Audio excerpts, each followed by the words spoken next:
Concert memories on this Sonic Obsession.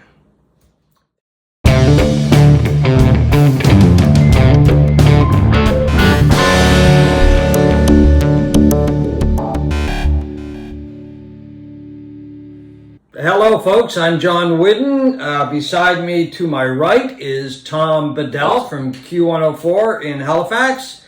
To Tom's right is my usual partner in crime, Steve McLeod from Oxford Street in Halifax. That's right. You need something. Anyway folks, today we're going to talk a little bit about some concerts, smaller concerts from perhaps groups that are not huge, but that we really enjoyed over the years. We had a hard time coming up with a title for this, so I'll give you just a little background.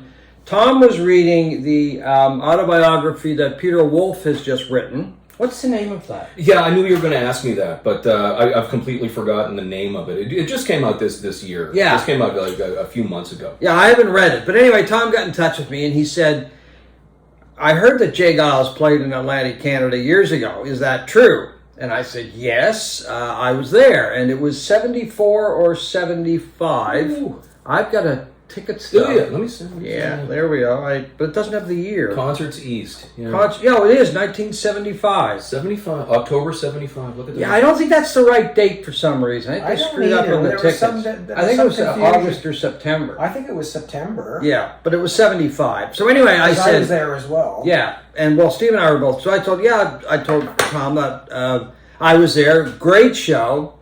And we've mentioned it on the show, this show before. Yeah. Danny Klein, the bass player, had to go back to Boston, some family thing. And Peter Wolf asked people if they still wanted the band to play. Well, of course, there was a resounding yes. Oh, yeah. So they played this dynamite show, high energy. I mean, Peter Wolf was just an amazing front man. And the rest of the band was, of course, cooking as well.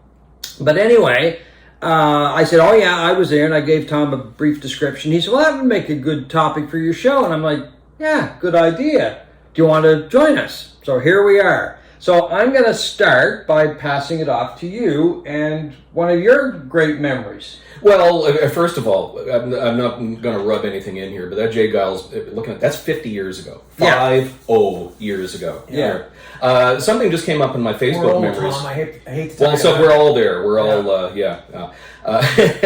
but something just came up in my Facebook memories this week from 2018. Joe Jackson playing at the Rebecca Cohn. I was there. You were there. Yeah. Wasn't that great? Yes, it was. It was the only time he's the only time he's ever been here. Is she really going out with him? Yeah. Look over there, and everybody saying, "Where?" Like that. And he was really taken aback. It scared the hell out of him. I think that everybody in the hall yelled out just at the time, and it was tremendous. He had his whole band with him. A little weird going out to the lobby to buy a T-shirt. It was 2018, and all the stuff is from like the 2016 tour. Oh, was it? Yeah, there was none. Like it was all just stuff. Yeah, whatever. Let's just get rid of it. We don't have to printing up any new shirts. Well, everything must go tour. I think that's what it was. But that was one that just kind of snuck under the radar. Did Joe Jackson play here? And there have been a few over the years. Like there have been a few. I think back another one. I think it was 1974, 75, when BTO would have played at the Forum. Halifax Forum opening act. Bob Seger.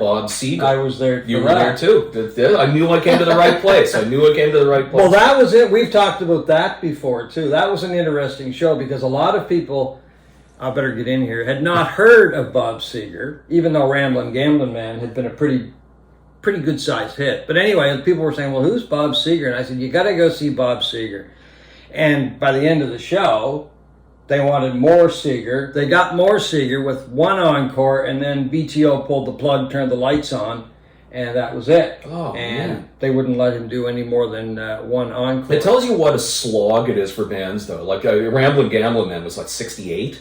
And so that's still 7 years of being on the road 200-300 nights a year, playing, opening for BTO in Halifax in the winter or whatever.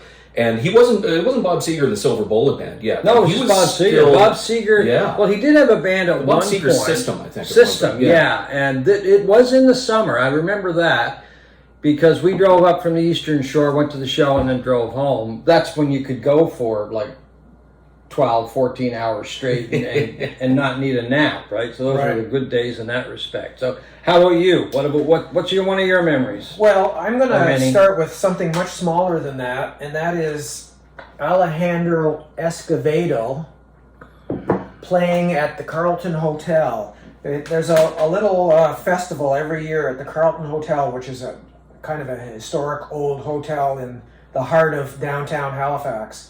And it's called the Halifax Urban Folk Festival. And they bring in people who either never were as big as maybe they should have been, or they're on the downside of their careers.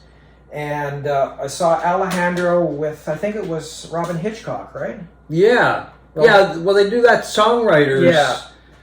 called Circle And of then one of Songwriters them does Gathering, and one's the headliner one night, and then Yeah. helps the other one. Yeah, I was at that show as well. So Robyn Hitchcock was there as well. I went up to, the beauty of this venue, it only holds maybe 60, 70 people. Yeah. And you can have something to eat, and then the band and the performers perform, and it's very intimate. I mean, I literally could reach out and touch, these guys or their guitars, and I think at one point I did reach out and touch Alejandro Escovado's guitar sitting there. But Escovado was just an absolutely riveting performer. Yeah, he was. It was tremendous. He played with a local band of guys called the Halifax All-Stars, which is kind of the regular house band at the Carlton. Yeah, well, they're doing Huff again this year, and that's what Yeah. they're saying. Like, there's a headliner, and then with the Halifax All-Stars. And I think what they do is the performer tells them, this is the songs I'm going to do. Listen to them online and learn how to play them. And it was unbelievable. And I went up to Escovado afterwards, and I've got his autograph on there, as well as Hitchcock. He signed it on the back. And this is the album Live from London, which came out about 2013, which was the year this double bill was.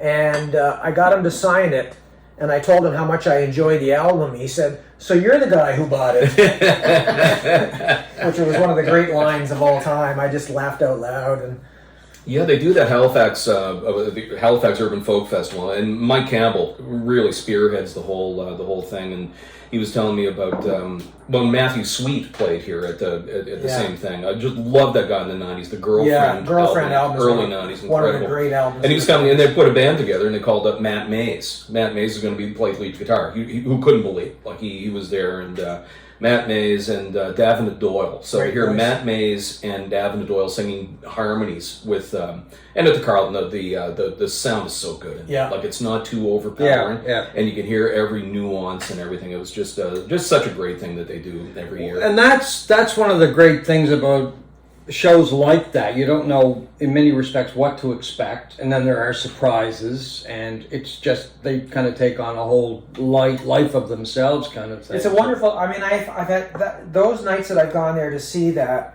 have been as enjoyable night of music as I've ever enjoyed anywhere, any venue, going to massive stadium shows and all of that. But just a wonderful night of music, and it's. And they shush you too. Like if you're you pay quite a bit of money for these shows usually, and if you're yapping through the show, then they will come over and shush you. It's a listening room, which is as it should be, I think. Yeah, one of my memories, very vivid memories of a smaller show would be Roy Buchanan at the Misty Moon, and you were there as well for one of the shows. Yeah. He played here a couple of nights. This was back in the 80s. Probably 82, I think. 82 or 83, something like Kemp that. Road? Was it Kemp Yeah, Road? it was at Kemp Road. the Kemp Road location. He played, I mean, I had never seen anybody do with a guitar what he did. And a beer bottle. And a beer bottle. Yeah. And it was just incredible. I was working at the time in radio, and Roy came in the next day for an interview, and he sat down, and I said, "What you did last night was just incredible." I said, "How do you do that? Like with two arms and a guitar?" I said, "You were getting sounds out of that I'd never imagined that a person could get from a guitar." He said, "Oh," he said, "I was that good, was I?" And I went, "Yeah." And he said, "I don't really remember much," because he was drinking quite a bit at the time, and he had just flown in. So it was one of those cases. He had just flown in, had been drinking quite a bit, got up on stage, probably something he had done countless times, right? he would do it like you and I would turn on a light switch. Yeah. But man, I'm telling you, it was just an incredible performance. And unfortunately, Roy died a few years later. But just a fiery guitar player, and making a Telecaster do things that I have never seen repeated. He was almost a Rolling Stone, I think. At one That's point. right. Yeah. Yes, Yeah. he was in discussion or I don't know if he did the tryout, but they were talking about replacing after Mick Taylor left. Yeah. Roy was one of the names being thrown around, and of course Ronnie Wood got the gig. Yeah, we should say this iteration of the Misty Moon was sort of, if anybody knows Halifax, Misty Moon is a legendary club, and this was the second location they had, and it was in a big sort of former not office building, but a large office space, and you could probably put 1,500 people in there. Yeah. I think so. So they were getting incredible bands all the time. Well, the band played there. I can run through a few of the bands that played there. There was the band that played there.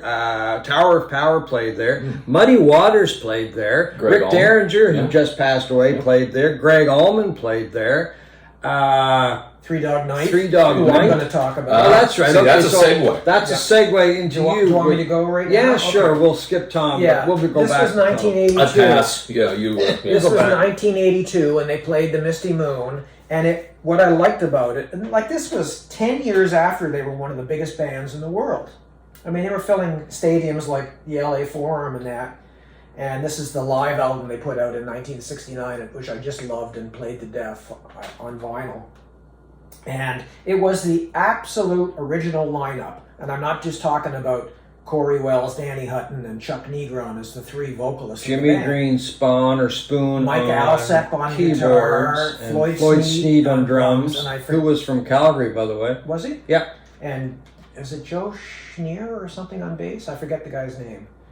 But I was just blown away that this was a guy that played on this album 10 years, or all of the guys on 10 years earlier, and here they were at the Misty Moon playing. Well, you got to remember that disco was huge at the time. A lot of these bands were not finding gigs either in the United States or elsewhere in medium-sized or big halls. So they were playing clubs, bigger clubs, of course, like the Moon. Yeah. And there was like a steady flow of acts going through the Moon. Every week there was somebody, and you go, gee, I wonder who's there. And Rick Derringer was another one. I was at that show, which was excellent. It's funny how the phases change, though. How music changes. You mentioned disco. That killed a lot of stuff. And I'm looking at that Bee Gees ticket stuff. I don't want to. You guys brought in props. I didn't know they were allowed to bring in props. There's another one. That is fantastic. So yeah, and that's before disco. That's before they really took off too, isn't it? Well, this is okay. It's your turn. You go. Yeah. And then we'll come back to the Bee Gees because I wanted to quickly mention that.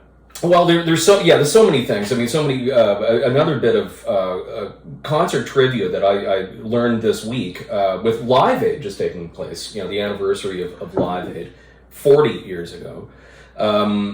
Tina Turner, one of the stars of Live Aid, she was private jet after Live Aid to come to the Maritimes to play in the 80s. At the Metro Center. Metro Center, the Aitken Center in Fredericton, Moncton Coliseum, like hitting all the places that you don't usually do anymore. Yeah. But right from Live Aid, right on the private jet to the Maritimes. I didn't know that. Yeah, was that's pretty interesting. I was at that show too. Yeah, I was. That was kind of before I was just starting to go to concerts in the 80s. I think I was a pretty solid metalhead at that point. So great show, by the way, the Tina Turner show. Oh, I heard it was terrific. And I talked to people who met her actually, like the meet and greet kind of thing, and she could not have been nicer. I stayed till she met everybody in the room. And I love hearing stories like that. Yeah. I love hearing stories. There was talk of taking going out on a boat with her. A bunch of us at the radio station. I don't know. It fell through. It didn't happen. Knowing some of the people that worked in radio somebody would have gotten to Shanghai. We might have, might have been a Gilligan's Island situation. I think if we, might have gone to George's Island and not made it back or something. Where's Tina? Which is an island in the harbor of Halifax, folks. Tina Anyway, I'll go back to the Bee Gees if you don't mind. Now, I'm not supposed to like the Bee Gees, right? Because they're a pop band. I do too. I love the Bee Gees. I like the harmonies of the Gibb brothers was incredible. They played here. Gosh, what year was this? 75? See, some of these tickets have the year and 74 or 75. 75, October 4th. $6.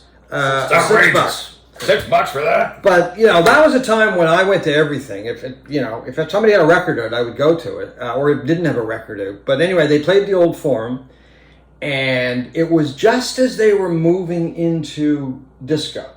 So Main Course had either just come out or it came out shortly after they played here.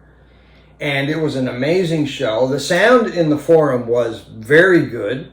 I mean, they must have spent a fortune on their sound gear. But somebody threw a sparkler at the beginning of the show, and I can't remember what the song was. You know those sparklers that you get? Yeah. Somebody threw it at the stage. It might have hit Robyn in the leg, or very close to it. They stopped playing, and he said, "That's it. If that continues, we're not playing." Well, you got to remember, that was it. They all had thick helmets of hair with a lot of hair products. Oh, it's a fire hazard in itself. Or something. It'd still be burning today.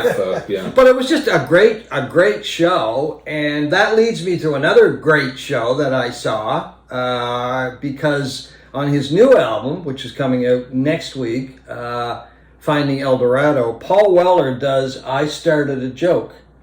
I've seen it online. I've seen the video for it. It's just a great version of it, and this album is, I think, Weller's way of showing his acknowledgement to a lot of artists that may have been forgotten.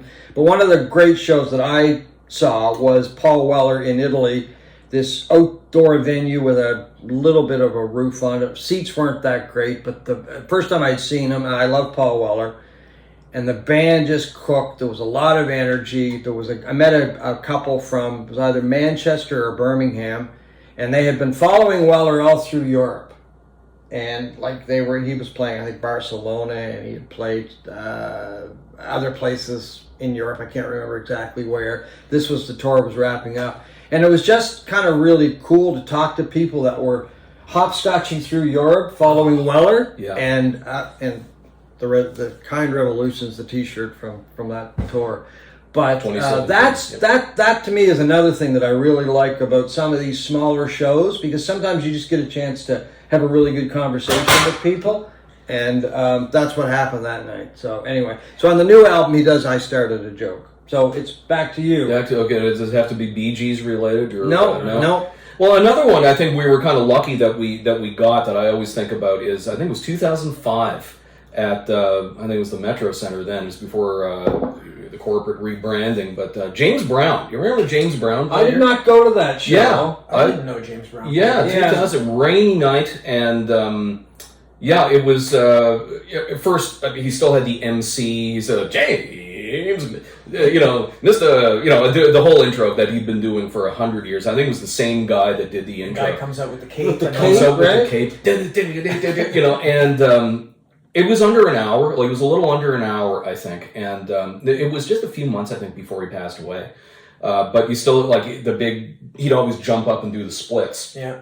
Did he do that? He did. It was just a little. It was just a little bit. Everybody still, and you're up dancing the whole time, and it was.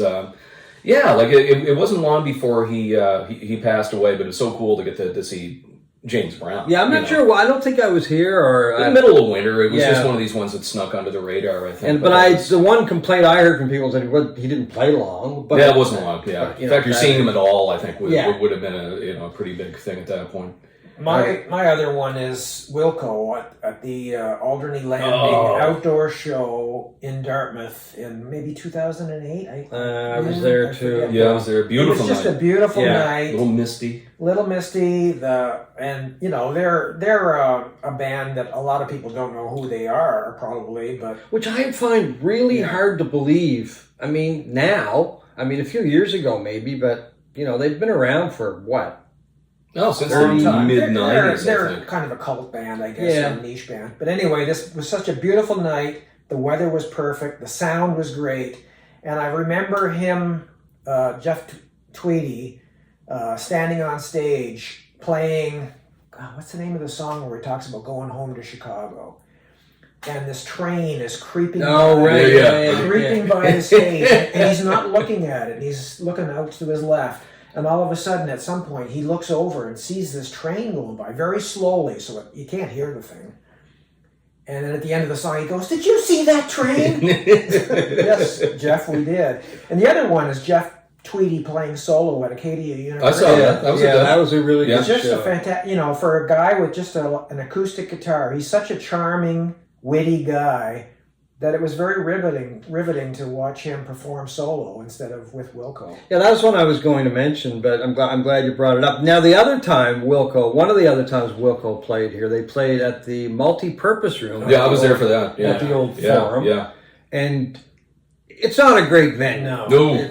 Terrible venue for a live show. I thought it was embarrassing. Yeah, it was. And Tweedy said, if I had a nickel for every bingo hall I've ever played, I'd have a nickel. Referring to that place. I'm not sure if that's the direct quote, but it's close enough. That is exactly. But I think the first time Wilco played here, though, was opening for Neil Young. Yeah. No, the first one was Alderney Land. Alderney, then the second. Oh, that's right. Okay, yes. good. Yeah, that was a good one. So that's why it's good to have three minds going. Yeah, we'll nail it down eventually. But you mentioned Live Aid. Well, one of the co-writers of Do They Know It's Christmas, because that's what really got the whole Live Aid thing going, was Midge Ure. Mm-hmm. Midge Ure played here, and he played at the Carlton, and he did a solo show. And we had seen him in New York with a full band, which was really, really good. And he did a lot of his, solo stuff, obviously, some Ultravox stuff. But here he played, it was just himself with an acoustic guitar. And once again, that's the magic of a small venue sometimes and how people can adapt to that. Like, you were there. No, I wasn't there. Oh, I thought you had gone too. No, I didn't see that show. Oh, okay. I thought you had gone, but it was fantastic, and he was able to replicate Vienna and Dancing with Tears in My Eyes with a guitar, an acoustic guitar. Oh. See, to me, that's not just the fact that it's a great venue that people are able to do that, but the sign of a great artist that they can take song material that was spent hours probably in a studio, get up on stage with a guitar and make it work. And he did that night. And reinvent the songs. Yeah, in the exactly. process, Yeah. That's one thing about Dylan. Going to see Dylan, I've seen Dylan about 8 or 9 times, and every time, I think the last time he was here, up in one of the boxes, one of the corporate boxes, I'm with Stephen Cook of the Herald and another friend of mine who's a huge Dylan fan, and we're just playing Name That Tune the entire night. I mean, no, is that Tangled Up in Blue? No, we already played that. But it's like a classic song, All Along the Watchtower is a rockabilly song. Yeah. And just reinvent the songs like that and kind of keep you breathe some more life into it. Like a great song can, adapt to any different type of... Takes on a brand new life. Yeah, I remember the one time I saw Dylan was at the Metro Center, one of those shows, and he did like a Rolling Stone, and it was probably 3/4 done before I realized that wait a minute. that was the song. So anyway, I'll give you one more shot. Oh, Mr. one more Bedell, shot. since I jumped in a couple No, times. that's fine. I always come back to this one. I always come back to when I first moved to Halifax in 1990, 1991. There was a band called the Sky Diggers. Great. Yes. They played the Carlton once in a while, too. I think we were just at the Lighthouse Arts Center in Halifax here a while ago. So they're still around, thank God. But they were coming around every once in a while. They had a show at the Flamingo, the old Flamingo. Oh, the old pub Flamingo. Oh, God, love that place. And, all right, well, we get a few people together. We're going to go see the Sky Diggers. Great. Oh, there's an opening act. Bare Naked Ladies. Who are these guys? Oh, really? Who are these clowns? Then they'll never go anywhere. They'll never go. Then like a year later, they're the biggest band on the planet. So get there early to see the opening act sometimes. I mean, I think that's the lesson here, kids. Yeah, exactly. Well, actually, now that you mentioned the Flamingo, I was not at these shows, but John Hyatt played there with solo, I believe. I've got a recording of that. Richard Thompson. Richard Thompson. Yeah. I never saw. I've seen them, but not at those shows, which I hear. Well, they've taken on legendary status, as has the club. So anyway, folks, I've still got some on my list, but time is the factor here. We could do a part 2 almost. We could do a part 2.